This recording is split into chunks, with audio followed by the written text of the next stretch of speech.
दोस्तों, हम सब एक परिवार में रहते हैं, चाहे बड़ा हो या छोटा। परंतु इस परिवार की मुख्य बात यह है कि यदि इसमें प्रेम ना हो, इसमें त्याग ना हो, इसमें एक दूसरे को ऊंचा उठाने की यदि शिद्दत ना हो, तो ये परिवार कभी भी संपन्न नहीं हो सकता, सिद्धता की ओर नहीं बढ़ सकता। परमेश्वर का वचन इस परिवार को आगे बढ़ाने के लिए बहुत सी बातें सिखाता है, और हमारा यह अध्ययन इसी बात पर आधारित है कि कैसे हम अपनी इस छोटी कलीसिया अर्थात परिवार को सिद्धता की ओर बढ़ा सकते हैं परमेश्वर के वचन के आधार पर। क्या आप जानना चाहते हैं? क्या आप अपने परिवार को उत्तम स्थिति में लाना चाहते हैं? तो इस अध्ययन में हमारे साथ शामिल हो जाइए।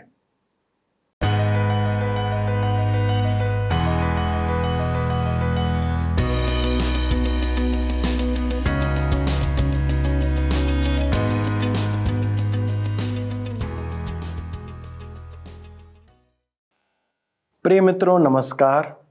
सत्यवचन बाइबल अध्ययन कार्यक्रम के आज के प्रसारण में आपका हार्दिक स्वागत है।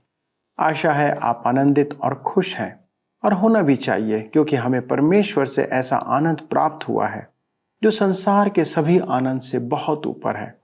हम उसकी संतान बनाए गए हैं और हमारे पापों का बोझ हम पर से उतार दिया गया है। यह कुछ ऐसा है जैसे कि हमारे सिर पर हजारों किलो का वजन रखा हो और उसी किसी ने उतार दिया। एक विश्वासी ऐसा ही है, क्योंकि पाप का बोझ संसार के किसी भी बोझ से अत्यधिक भारी है। हम इन दिनों इफिसियों की पत्री पर मनन कर रहे हैं, और अब हम उसके अंतिम पड़ाव की ओर बढ़ रहे हैं। हमने जाना है कि कलीसिया परमेश्वर द्वारा स्थापित की गई है, जिसमें केवल वे लोग हैं जिन्होंने प्रभु यीशु मसीह के द्वारा अपने पापों की क्षमा प्राप्त की है। और एक बात ध्यान रखना भी आवश्यक है कि पापों की क्षमा केवल यीशु के लहू के माध्यम से मिल सकती है, और कोई दूसरा माध्यम नहीं है। हमारे पारिवारिक संबंधों में प्रेम सबसे महत्वपूर्ण स्थान रखता है। मसीह ने कलीसिया के प्रति अपने प्रेम के कारण स्वयं को दे दिया, अर्थात अपना जीवन बलिदान कर दिया। परिवार में या पति को अपनी पत्नी से भी ऐसे ही प्रेम रखने की आज्ञा दी गई है। हम विश्वासियों के लिए प्रेम करना विकल्प नहीं, पर आज्ञा है। तो आइए जानते हैं कि उस प्रेम के कारण से कलीसिया कैसी बनती है, या वह किस रूप में दिखाई देती है, उसे हम जानते हैं। चलिए अध्ययन में आगे बढ़ें। मित्रों, पिछले अध्ययन में हम सब इफिसियों की पत्री 5 अध्याय के 24 पद तक देखे, जिसमें हमने देखा कि हे पत्नियों, अपने पति के अधीन रहो। आज हम अपने अध्ययन में आगे बढ़ेंगे और देखेंगे कलीसिया की अपेक्षा। इफिसियों की पत्री 5 अध्याय उसके 25 पद में हम पढ़ते हैं, हे पतियों, अपनी अपनी पत्नी से प्रेम रखो, जैसा मसीह ने भी कलीसिया से प्रेम करके अपने आप को उसके लिए दे दिया। परमेश्वर किसी भी स्त्री से नहीं कहता कि वह ऐसे पति के अधीन रहे जो उससे ऐसा प्रेम ना करता हो। यह एक ऊंचे स्तर का मसीही प्रेम है। आज युवा वर्ग यौन संबंधों की शिक्षा पा रहा है, और विवाह पर पुस्तकें भी उपलब्ध हैं। आप मुझे पुराने विचारों का समझेंगे। जी हाँ, क्योंकि इन पुस्तकों को मैं कूड़ा समझता हूं। केवल एक विश्वासी ही जान सकता है कि विवाह में सच्चा प्रेम क्या है, क्योंकि वह प्रेम हमें कलीसिया और मसीह के उच्च स्तरीय प्रेम तक ले जाता है। मेरे प्रियो, इस प्रेम के तुल्य और कुछ भी नहीं है। हम इफिसियों की पत्री 5 अध्याय उसके 26 पद में आगे पढ़ते हैं कि उसको वचन के द्वारा जल के स्नान से शुद्ध करके पवित्र बनाए। ध्यान दीजिए, मसीह ने भी कलीसिया से प्रेम करके अपने आप को उसके लिए दे दिया।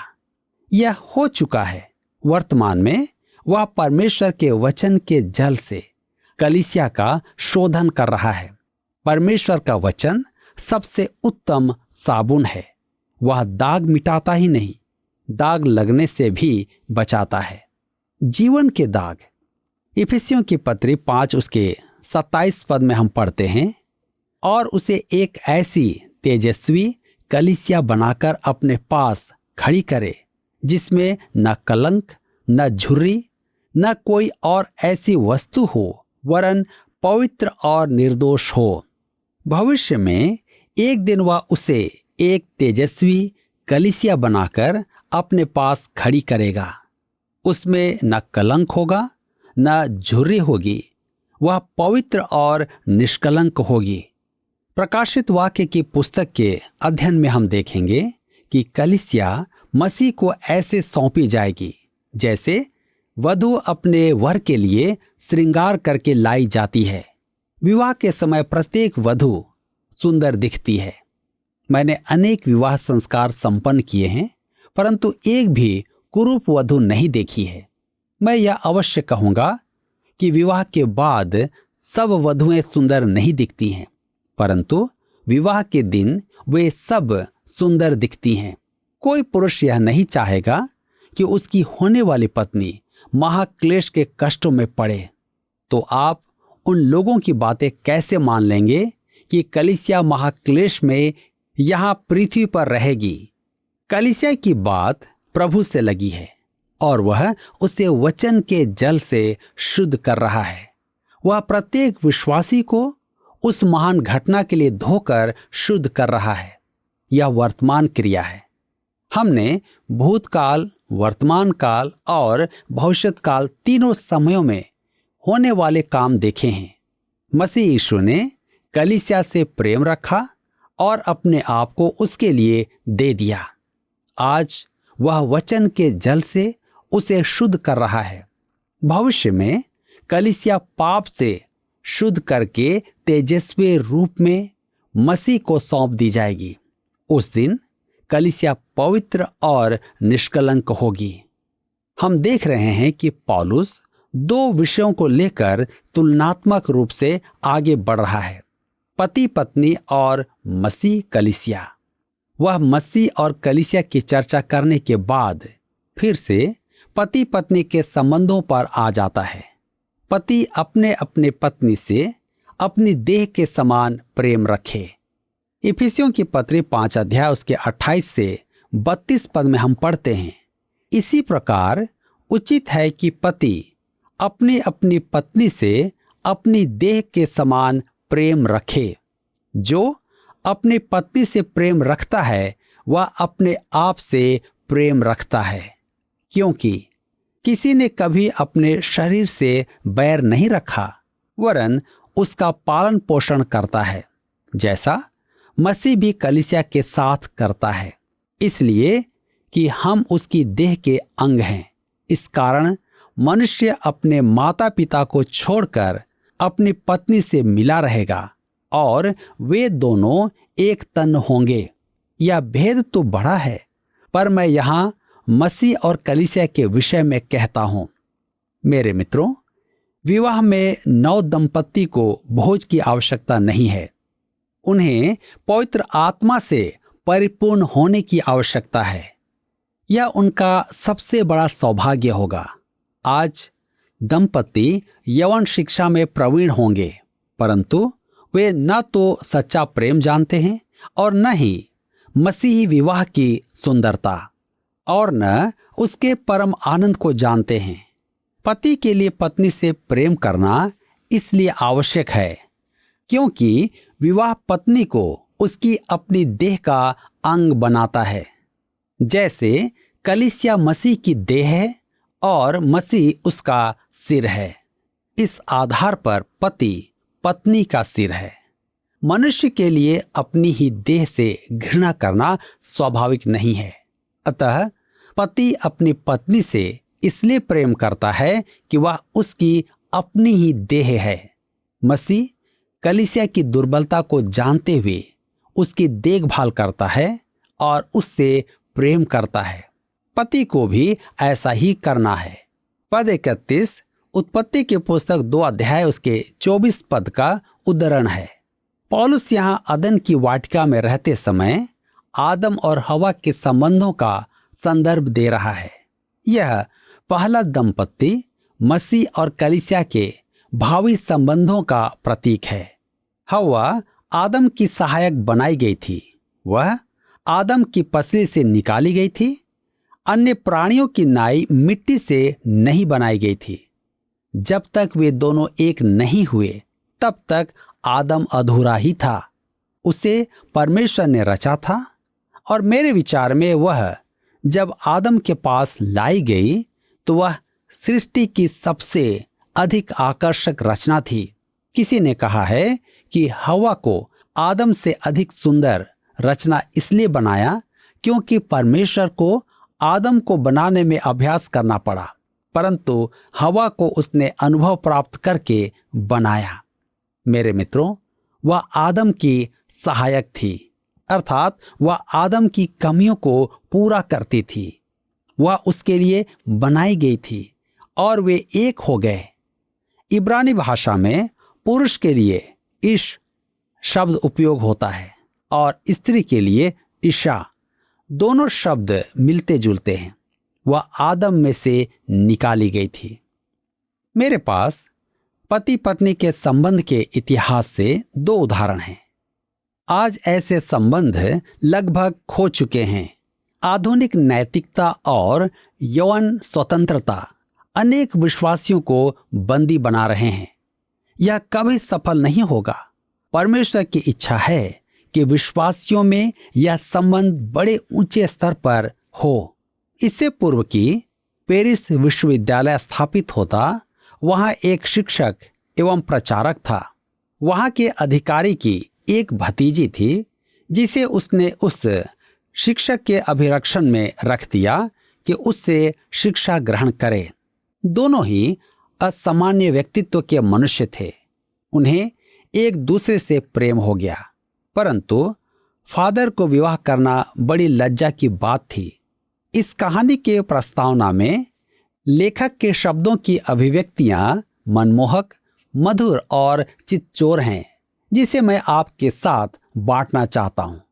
आदम और हवा को जब वाटिका से निकाल दिया गया था, तब भी वे जहां जहां जाते वहां वहां एक अनंत सुंदर फूल देखते थे।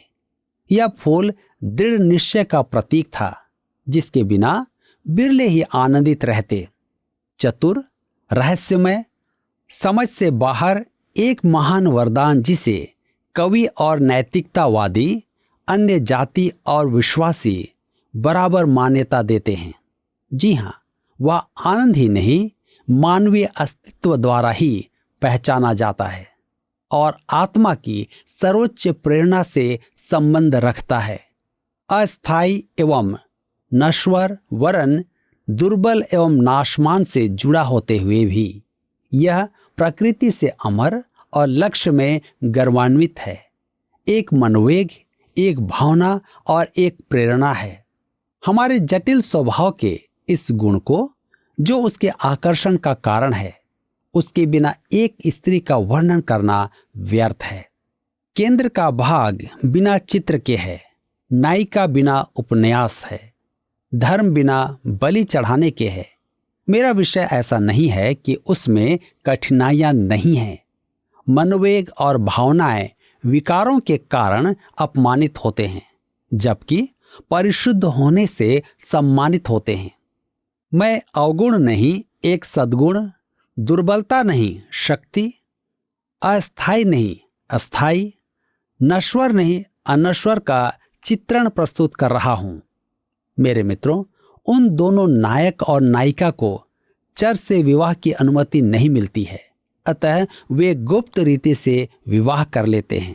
परंतु उनके सेवक ने भेद खोल दिया और नायिका को मसीही सन्यासिनियों के मठ में भेज दिया जाता है। अब यदि आप जानते हो, इस कहानी के नायक थे एबेलाई, जो 12वीं शताब्दी के एक महान एवं निर्भीक प्रचारक एवं शिक्षक थे। उन्होंने प्रचार करना आरंभ किया कि परमेश्वर का वचन कलीसिया का अपना नहीं, आम मनुष्य का अधिकार है। यह महापुरुष अपनी शिक्षाओं में कड़वाहट से भर गया, व्यंग्यात्मक हो गया था, क्योंकि उसे अपने अधिकार से वंचित किया गया था। वह कहानी की नायिका से 20 वर्ष बड़ा था। मरण शैया पर उसकी अंतिम इच्छा थी कि उसे नायिका से मिलने दिया जाए, परंतु कलीसिया ने अति निर्दयता से इनकार कर दिया। अतः उसने नायिका को एक अत्यधिक करुणा भरा पत्र लिखा, जिसमें उसकी अंतिम प्रार्थना थी, हे प्रभु, जब तेरी भली इच्छा हुई और तू प्रसन्न हुआ, तब तूने हमें जोड़ा और अलग भी किया। अब तूने जो ऐसी करुणा से आरंभ किया उसे पूरा भी कर, और इस संसार में अलग करने के बाद हमें स्वर्ग में अनंत काल के लिए एक कर दे। मैं पूरा विश्वास करता हूं कि स्वर्ग में वे एक होंगे। जॉन वेस्ली की कहानी भी ऐसी ही है। जब वह सुसमाचार सुनाने अमेरिका गए थे, तब राजा ने किसी कुलीन प्रचारक को वहां पहले से ही भेज दिया था।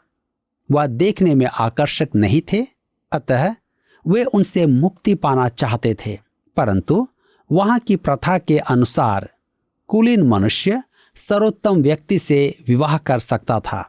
अतः उसने एक विश्वासी प्रभावी व्यक्तित्व की अनुपम सुंदरी से विवाह कर लिया।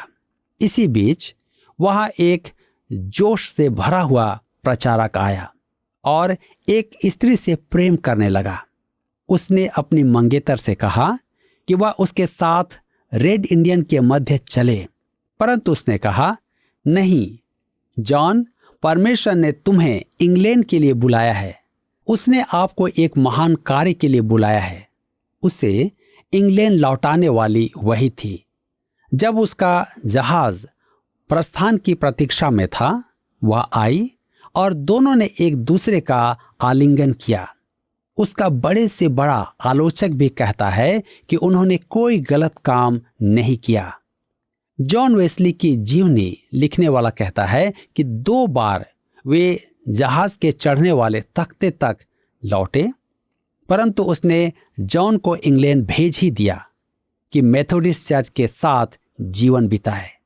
यद्यपि वह हताश होकर इंग्लैंड लौटा, परंतु वह उसकी प्रेरणा का स्रोत बनी रही। परमेश्वर आत्मा से परिपूर्ण विश्वासियों को ही ऐसा प्रेम देता है। आज मैं युवा वर्ग से कहता हूं कि परमेश्वर के सर्वोच्च से कम कुछ स्वीकार ना करें। इफिसियों की पत्री 5 अध्याय उसके 33 पद में हम आगे पढ़ते हैं, पर तुम में से हर एक अपनी पत्नी से अपने समान प्रेम रखे और पत्नी भी अपने पति का भय माने। ध्यान दीजिए, पर यह शब्द हमें एक झटके के साथ पृथ्वी पर ले आता है। यह विवाह के व्यवहारात्मक पक्ष है। उफ, पाप ने इस महिमा को कैसा धूमिल कर दिया है। परंतु यह संबंध है। यदि आप चाहें तो यथा उचित आपका हो सकता है। पौलुस पाठक को मसीही परिवार की जीवन शैली में ले आता है। हर एक अपनी पत्नी से अपने समान प्रेम रखे। यहाँ एक ऐसा पति प्रकट किया गया है जिसके अधीन पत्नी को रहना है। पति पत्नी को परिवार में अति सरलता से भावी महिमा का प्रकाशन करना है। यह एक अति उच्च विचार का व्यवहारिक पक्ष है। वह आपको रोमांस की वास्तविकता में ले आता है। मित्रों, इसी के साथ अध्याय 5 समाप्त होता है और अब हम अध्याय 6 में आते हैं, जिसका विषय है कलीसिया एक सिपाही है, सिपाही के संबंध, सिपाही के बैरी, सिपाही की सुरक्षा, सिपाही का उदाहरण। पौलुस मसीह का एक अच्छा सिपाही था। आशीर्वाद। मित्रों, अध्याय 5 में कलीसिया को दुल्हन कहा गया था, मसीह की दुल्हन। इस अध्याय में कलीसिया को मसीह यीशु का एक अच्छा योद्धा अर्थात सिपाही बनना है। मेरा एक मित्र व्यंग करता है कि यह पद विवाह पश्चात जब पति पत्नी में युद्ध होता है तब व्यवहार में लाना चाहिए। वह बड़ा ही विनोदी मनुष्य है। भविष्य में कलीसिया एक दिन दुल्हन की नाई सुंदर बनाकर मसीह को सौंप दी जाएगी। यह कलीसिया की आशा है। आज संसार कलीसिया के प्रदर्शन और उसकी मंगनी का समय है। यह अध्याय विश्वासी के जीवन का एक और पक्ष प्रकट करता है, एक योद्धा के रूप में। इफिसुस नगर में प्राचीन संसार के 7 आश्चर्यों में से एक डायना का मंदिर था। वह एक अत्यधिक अनैतिक अन्य जातीय स्थान था। अतः उन विश्वासियों को भली भांति जान लेना था कि उनका एक बैरी है जो उस समय के विश्वासियों का ही नहीं, आज के विश्वासियों का भी है, जो डायना की उपासना से भी अधिक खतरनाक है। आज जो अनैतिकता अन्य जाति धर्म में नहीं, मसीह धर्म में पाई जाती है, वह मसीही विश्वास है ही नहीं। अध्याय का प्रथम भाग संतान, माता पिता, दास और स्वामियों के लिए निर्देश से पूर्ण है, जो एक सिपाही के जीवन के लिए एक असामान्य बात है। सिपाही का प्रशिक्षण सेना शिविर में नहीं, घर में आरंभ होता है। आज सेना में युवाओं के प्रशिक्षण की समस्या उत्पन्न हो रही है, क्योंकि उन्हें घर में जिन छोटी छोटी बातों का प्रशिक्षण प्राप्त कर लेना था, युवावस्था में सेना प्रशिक्षण कैंप में सिखाने की आवश्यकता पड़ रही है। उनका कहना है कि वर्दी पहनाना तो आसान होता है, परंतु उन्हें परीक्षार्थियों को वर्दी में उतारना पड़ता है, जो एक अत्यधिक कठिन काम है। अतः एक योद्धा का प्रशिक्षण घर में आरंभ हो जाना चाहिए, कलीसिया या संडे स्कूल में नहीं। वह बालक जो पहला पाठ नहीं सीख सकता, विकलांग हो जाता है। हमारे युवाओं की महान समस्याएं वरन वयस्कों की भी यह है कि वे घर में सही शिक्षा नहीं पाते हैं। उचित प्रशिक्षण का अर्थ है अनुशासन।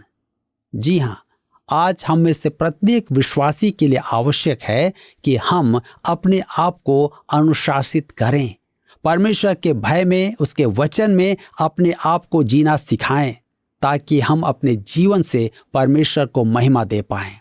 आज हमारा अध्ययन यहाँ समाप्त होता है। प्रभु आप सबको आज के वचन के द्वारा आशीष दे। मित्रों, हमने देखा कि मसीह और कलीसिया के संबंध में प्रेम मुख्य कारक है और उन दोनों को मिलाकर एक देह या वन बॉडी बनाता है। इसका अर्थ यह नहीं कि 2 आधे मिलकर एक बनते हैं, पर 2 एक मिलकर या 2 एक आधे आधे होकर एक बन जाते हैं। अर्थात 2 व्यक्ति अपने एक होने को कम करते हैं, अपने आप को छोटा बनाते हैं और मिलकर ये एक बनते हैं। हम परिवार में अपने अधिकारों, अहम, गुरूर जैसी बातों का त्याग कर अपने आप को साथी के साथ मिलाकर, अर्थात जीवन साथी के साथ मिलाकर एक बन जाते हैं। पारिवारिक जीवन त्याग का जीवन है और उसका आधार प्रेम होना चाहिए, ना कि स्वार्थ। जब हम किसी से प्रेम रखते हैं तब हम उसके लिए सब कुछ करने को तैयार हो जाते हैं, उसके हित के लिए दुख भी उठाते हैं, कष्ट सहने से पीछे नहीं हटते। मसीह ने भी वैसा ही किया और हमारे लिए भी यही शिक्षा है। इन सब बातों का प्रतिफल यह होता है कि कलीसिया तेजस्वी रूप धारण करती है। इसका अर्थ है कि वह सिद्धता की ओर बढ़ती जाती है। आपका प्रेम परिवार के लोगों को सिद्धता की ओर बढ़ाता है। आइए हम अपनी छोटी कलीसिया अर्थात परिवार को सिद्धता की ओर बढ़ाएं और मसीह के प्रेम को बनाए रखें।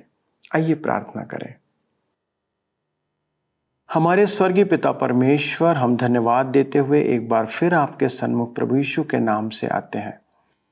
और पिता, हम धन्यवाद देते हैं कि आपने इस कलीसिया के आधार को बनाया है। प्रभु, आपका प्रेम प्रभु हमें इस कलीसिया के साथ जोड़ता है।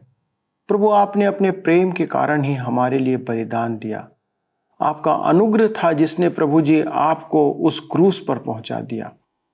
प्रभु, उसी प्रकार हमारी सहायता करें, हमारे दर्शकों की सहायता करें, जितने भी परिवार आज हमारे साथ इस समय जुड़े हैं उनकी सहायता करें कि उन परिवारों के अंदर प्रभु आपका वो प्रेम जिसमें त्याग है, जिसमें एक दूसरे को ऊंचा उठाने के लिए प्रभु एक कशिश है, उसे प्रभु आप उनके हृदय में डालें कि हमारे ये परिवार, चाहे पति पत्नी, बच्चे, माता पिता, जितने भी सदस्य परिवार में हैं, सब एक दूसरे से प्रेम करें, उस प्रेम के कारण एक दूसरे के लिए त्याग करें और उस प्रेम के कारण एक दूसरे को ऊंचा उठाने का प्रयास करें, ताकि ये छोटी कलीसिया, ये छोटा परिवार आपकी महिमा को प्रकट करे और एक तेजस्वी परिवार के रूप में सामने आए, जिससे प्रभु यीशु आपके नाम की महिमा हो।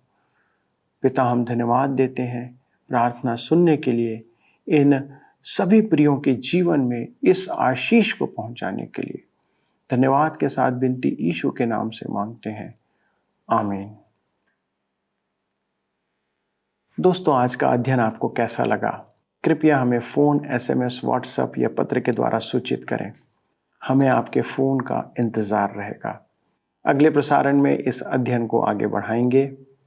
तब तक परमेश्वर के साथ चलते रहें, एक दूसरे से प्रेम करते रहें और अपने परिवार को सिद्धता की ओर बढ़ाते जाएं। प्रभु आपको आशीष दे।